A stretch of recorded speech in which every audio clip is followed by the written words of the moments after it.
সম্মানিত viewers, matrix engineering বিটির নতুন আরেকটা ভিডিওতে স্বাগতম। আজকের এই ভিডিওতে আমরা দেখাবো এইচটি কেবল ইনস্টলেশন করার পূর্বে সঠিক কাটিং, হিটসিং টিউব পরানোর পদ্ধতি, পাশাপাশি এইচটি কেবলের ভিতরে থাকা মোট 7টি লেয়ার সম্পর্কে।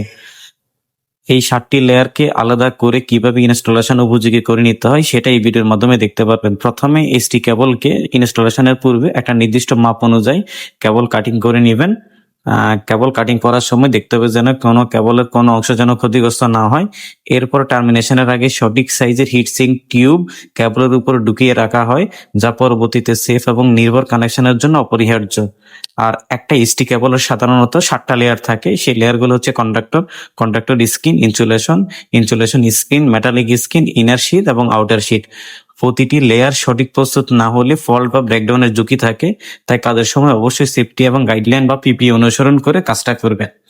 আর এই ভিডিওটি না টেনে সম্পূর্ণ দেখুন আপনারা, তাহলে একটা এইচটি কেবল ইনস্টলেশন করার পূর্বের প্রস্তুতি সম্পূর্ণরূপে আপনারা জানতে পারবেন।